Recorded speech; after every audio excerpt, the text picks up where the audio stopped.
യൂട്യൂബിന് വിട. സൂര്യയിലെ എല്ലാ പരമ്പരകളും സംരക്ഷണത്തിന് ശേഷം തികച്ചും സൗജന്യമായി സൺ നെക്സ്റ്റ് ആപ്പ് ഡൗൺലോഡ് ചെയ്യൂ. കണ്ടാസ്വദിക്കാം നിങ്ങളുടെ പ്രിയ പരമ്പരകൾ. നീ ഇത്രയും പെട്ടെന്ന് സൂര്യ കയ്യിലെടുക്കുമെന്ന് ഞാൻ ഒരിക്കലും വിചാരിച്ചില്ല മോളെ. ആന്റി, ഏതൊരു വ്യക്തിയെയും നമുക്കൊപ്പം നിർത്തണമെങ്കിൽ നമ്മൾ ആ വ്യക്തിയുടെ ദൗർബല്യത്തെ മനസ്സിലാക്കി ഒപ്പം നിൽക്കണം. ഇവിടെ ഭാവനയാണ് സൂര്യയുടെ ദൗർബല്യം. ഭാവനയില്ലെങ്കിൽ സൂര്യയില്ലെന്നും ആന്റി തന്നെ എന്നോട് പറഞ്ഞത്. അപ്പൊ പിന്നെ അതനുസരിച്ച് വേണം സൂര്യയോട് സംസാരിക്കാൻ.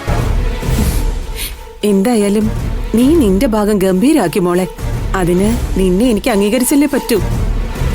സൂര്യ ആന്റി വിചാരിക്കും പോലെ അത്ര പെട്ടെന്നൊന്നും ഭാവനയിൽ നിന്ന് അകറ്റാൻ പറ്റുമെന്ന് എനിക്ക് തോന്നുന്നില്ല. സമയമെടുക്കും. മതി, നിനക്ക് എത്ര സമയം വേണമെങ്കിലും എടുക്കാം. എന്തായാലും ഭാവനയുടെ ഇപ്പോഴത്തെ കണ്ടീഷനിൽ പേടിക്കേണ്ട കാര്യമൊന്നുമില്ല. ആന്റി, ഭാവനയുടെ ഇപ്പോഴത്തെ മാനസികാവസ്ഥയിൽ ഒരു തിരിച്ചുവരവ് അസാധ്യമാണ്. ചിലപ്പോ ജീവിതകാലം മുഴുവനും ഭാവന ഇതേ കണ്ടീഷനിൽ തുടർന്നു എന്നും വരാം. അങ്ങനെ തന്നെയാണ് എന്റെയും പ്രതീക്ഷ. ഭാവനയുടെ ശത്രുക്കളിൽ ഒരാള് അറിഞ്ഞു കൊടുത്ത പണി തന്നെയാ ഭാവനയ്ക്കിപ്പൊ കിട്ടിയത്. ജീവിതത്തിൽ ഒരിക്കലും ഭാവനയെ പഴയതുപോലെ കിട്ടില്ലെന്ന് സൂര്യക്ക് ബോധ്യപ്പെട്ട ചിലപ്പോ അവനെ എനിക്ക് ഭാവനയിൽ നിന്ന് രക്ഷിക്കാൻ പറ്റും. അവിടെയാണ് ആന്റിക്ക് തെറ്റിയത്. ആന്റി, സൂര്യയും ഭാവനയും തമ്മിലുള്ളത് ഒരു സാധാരണ പ്രണയം അല്ല എന്നുള്ളത് ഓരോ നിമിഷവും സൂര്യ തെളിയിച്ചുകൊണ്ടിരിക്കുക. ആ സ്ഥിതിക്ക് ഭാവനയിൽ നിന്നും സൂര്യ അകറ്റാൻ തക്കതായ ഒരു കാരണം തന്നെ വേണം. അതിനുവേണ്ടി നമുക്ക് എന്ത് ചെയ്യാൻ പറ്റുമെന്ന് വേണം ചിന്തിക്കാൻ.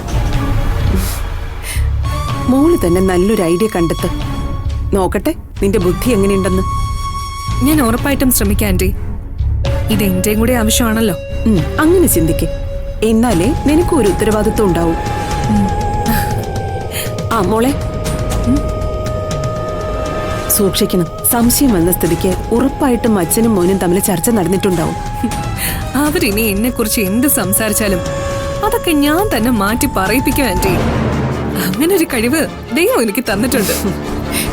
ഇനി എനിക്ക് നിന്നോട് പറയാനുള്ളത് ഒട്ടും വൈകാതെ തന്നെ സൂര്യയോടൊപ്പം നീ പുറത്തേക്കൊക്കെ പോകാൻ ശ്രമിക്കണം. എന്നാലേ കാര്യങ്ങൾ നമ്മൾ വിചാരിക്കുന്നിടത്ത് എത്തും. ആന്റി സമാധാനപ്പെട്. അതൊക്കെ ഞാൻ ബുദ്ധിപൂർവ്വം ചെയ്തോളാം.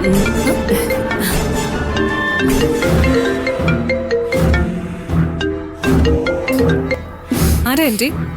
ഞാൻ പറഞ്ഞില്ലേ, ആ ഡോക്ടർ കാശിന് വേണ്ടി വിളിക്കുക.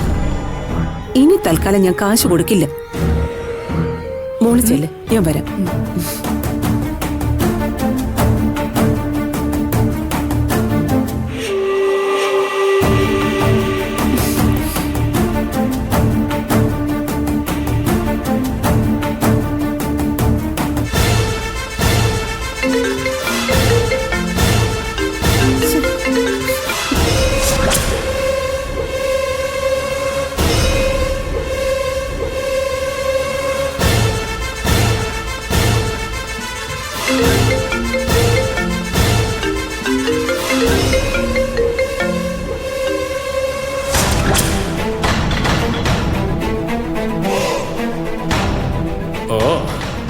അപ്പം മനഃപൂർവ്വം ഫോൺ എടുക്കാത്താണല്ലേ?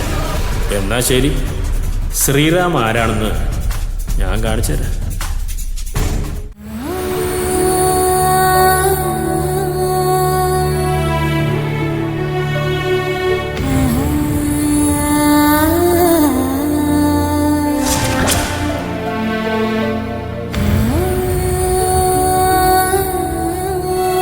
ഭാവന, ഇനി എന്നാ തന്നോട് ഞാനൊന്ന് ഫോണിൽ സംസാരിക്കുന്നത്, തന്റെ ശബ്ദം ഞാൻ കേൾക്കുന്നത്. എന്താ സൂര്യ, തിരക്കിലാണോ? അല്ല, വന്നിട്ട് സൂര്യയെ ഒന്ന് കാണാനോ സംസാരിക്കാനോ ഒന്നും പറ്റിയില്ല. അങ്കിള് വന്ന വിവരം ഞാൻ അറിഞ്ഞിരുന്നു. അത് പിന്നെ നീ അറിയാതിരിക്കുവോ? പിന്നെ എന്തൊക്കെയുണ്ട് സൂര്യ വിശേഷങ്ങൾ? അല്ല, നിന്റെ കൂട്ടുകാരി രക്ഷപ്പെട്ടോ? അല്ല, പലരും പലതും ഇങ്ങനെ പറയുന്നുണ്ടേ, അതുകൊണ്ട് ചോദിച്ചതാ. ആരെന്ത് പറഞ്ഞു അങ്കിള് പറയുന്നത്? അല്ല, നിന്റെ ഒരു കൂട്ടുകാരിയില്ലേ, എന്താ അവളുടെ പേര്? ഭാവന. അതെ, ഭാവന. അല്ല, ആ കുട്ടി രക്ഷപ്പെടില്ലെന്നാണല്ലോ ഞാൻ കേട്ടത്. മര്യാദയ്ക്ക് സംസാരിക്കണം. അങ്കിളിനോട് ആരാ ഇങ്ങനെയൊക്കെ പറഞ്ഞത്? എന്താ അച്ഛ ഇത്? അല്ലെങ്കിൽ തന്നെ ഇതുപോലുള്ള വാക്കുകളാണോ ഉപയോഗിക്കുന്നത്? സൂര്യ, അച്ഛന് അറിവില്ലാത്തതുകൊണ്ട് പറഞ്ഞതാ. അച്ഛ, ഭാവന സൂര്യയുടെ പാതിയാ. ആ ഭാവനയെ കുറിച്ചാ അച്ഛൻ ഇങ്ങനെയൊക്കെ പറഞ്ഞത്. അതിന് ഞാനൊന്നും പറഞ്ഞില്ലല്ലോ. അച്ഛനൊന്നും പറയണ്ട. സൂര്യ, സോറി. അച്ഛന് വലിയ ധാരണയില്ലാത്തോണ്ട് പറഞ്ഞതാ. സൂര്യയും ഭാവനയും തമ്മിലുള്ള യാതൊന്നും അച്ഛന് അറിയില്ല. ക്ഷമിക്കും മോനെ സൂര്യ, ഞാൻ അത്രയ്ക്കൊന്നും ചിന്തിച്ചില്ല. ആരോ പറയുന്നത് കേട്ട് ഞാനങ്ങ് പറഞ്ഞതാ. അച്ഛാ, അകന്നിരുന്ന നമ്മള് വീണ്ടും ഇവിടേക്ക് വന്നത് വീണ്ടും അകലാനല്ലല്ലോ. ഭാവന സൂര്യ കെട്ടാൻ പോകുന്ന പെണ്ണ. അച്ഛനത് ഓർമ്മ വേണം. ആര് ഭാവനയെ കെട്ടാൻ പോകുന്നു? ഇവനോ? അത് നടന്നതുപോലെ തന്നെയാ. എന്താ ആന്റി, സൂര്യ ഒരിക്കലും കല്യാണം കഴിക്കണ്ടെന്നാണോ? സൂര്യ കല്യാണം കഴിക്കുന്നെങ്കിൽ അത് ഞാൻ പറയുന്ന പെൺകുട്ടിയായിരിക്കും, അല്ലാതെ അതൊരിക്കലും ഭാവനയാവില്ല. മനസ്സ, ഇനി സംസാരം ഇവിടെ വേണ്ട. എനിക്കത് തീരെ താല്പര്യമില്ല. എന്തിനാ സൂര്യ ഇങ്ങനെ ഒഴിഞ്ഞു മാറുന്നത്? പറയേണ്ടത് ആരോടും അപ്പ തന്നെ പറഞ്ഞേക്കണം. ഇക്കാര്യത്തിൽ ഞാൻ സൂര്യയുടെ ഭാഗത്താ. മോളെ, നീ വെറുതെ കാര്യം അറിയാതെ ഇവന് വേണ്ടി വക്കാലത്ത് പിടിക്കരുത്. ഭാവനെ നീ ഒന്ന് കണ്ടതല്ലേ ഉള്ളൂ. അവളുടെ ശരിക്കുള്ള സ്വഭാവം നിനക്ക് അറിയില്ലല്ലോ. എന്റെ സ്വഭാവമായാലും സൂര്യക്ക് ഇഷ്ടമാണെങ്കിൽ പിന്നെ ആന്റിക്ക് എന്താ? പരസ്പരം മനസ്സിലാക്കി ജീവിക്കുന്നവര് വേണം ഒന്നാവാൻ, അല്ലാതെ ഒരു സുപ്രഭാതത്തിൽ കണ്ടുമുട്ടുന്നവരൊന്നും അല്ല. അമ്മ കേട്ടല്ലോ, ഇതാ അമ്മയും ചിന്തിക്കേണ്ടത്. എന്ന ഭാവനയുടെ കാര്യത്തിൽ ഞാൻ അങ്ങനെ ചിന്തിക്കുമെന്ന് നീ സ്വപ്നത്തിൽ പോലും വിചാരിക്കണ്ട. വേണ്ട, സമയമാവുമ്പോ എന്താ വേണ്ടെന്ന് ഞാൻ ആലോചിച്ച് ചെയ്തോളാം. ആലോചന മാത്രമേ നടക്കൂ. എന്താ വേണ്ടെന്ന് എനിക്കറിയാം. സൂര്യ, ഈ വിഷയം ഇവിടെ വിടുന്നതാ ബുദ്ധി. ആന്റി വെറുതെ ആവശ്യമില്ലാത്ത സീൻ ഉണ്ടാക്കുന്നതാ. നീ എന്തിനാ മോളെ ഈ ആവശ്യമില്ലാത്ത കാര്യത്തിലൊക്കെ കയറി ഇടപെടുന്നേ? ഇത് ആവശ്യമുള്ള കാര്യം തന്നെയാണ് അച്ഛ. ഭാവനയും സൂര്യയും തമ്മിലുള്ള ബന്ധം അച്ഛൻ അറിയാഞ്ഞിട്ടാ. ആന്റി, ഭാവനയെ പോലെ കുടുംബത്തിന് വേണ്ടി കഷ്ടപ്പെടുന്ന എത്രയോ പെൺകുട്ടികള് നമുക്ക് ചുറ്റും കാണും. അത് വേണം ആന്റി ആദ്യം മനസ്സിലാക്കാൻ. ഇല്ല മോളെ, ഭാവനയുടെ കാര്യത്തിൽ എനിക്കറിയാം എന്ത് വേണോന്ന്. അല്ലെങ്കിൽ തന്നെ ആദ്യം അവള് വീണെടുത്തുന്ന എണീക്കട്ടെ, എന്നിട്ടല്ലേ കേട്ടണോ വേണ്ടയോന്ന് തീരുമാനിക്കുന്നത്. ആന്റി എന്തൊക്കെ പറഞ്ഞാലും പരസ്പരം സ്നേഹിക്കുന്നവരെ തിരിക്കരുത് ആന്റി. അത് ഈശ്വരൻ പോലും പൊറുക്കില്ല.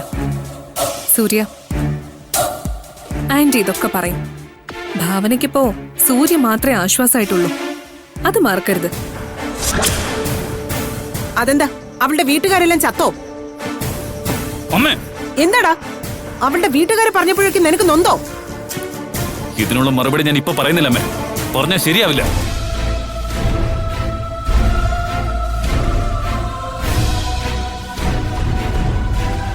എടീ, നീ വിചാരിക്കുന്ന പോലൊന്നും നടക്കുമെന്ന് എനിക്ക് തോന്നുന്നില്ല. അല്ല, ഞാൻ ഇവിടേക്ക് വരുമ്പോഴേ സൂര്യ ഭാവനയുടെ ഫോട്ടോയും നോക്കി നിരാശകാമനെ പോലെ ഇരിക്കുന്നതാ ഞാൻ കണ്ടത്. അറിയാവോ? അതൊന്നും നമ്മൾ അറിഞ്ഞതായി ഭാവിക്കണ്ട ഏട്ടാ. നമ്മളൊന്ന് ബുദ്ധിപൂർവ്വം നിന്ന സൂര്യ നമ്മുടെ വഴിക്ക് കൊണ്ടുവരാം. കൊണ്ടുവന്നാ മതി. അവസാനമേ നീ എന്റെ മോളെ വഴിയാധാരമാകരുത് കേട്ടോ. ഒരിക്കലും ഇല്ല ഏട്ടാ, എന്നെ വിശ്വസിക്ക്.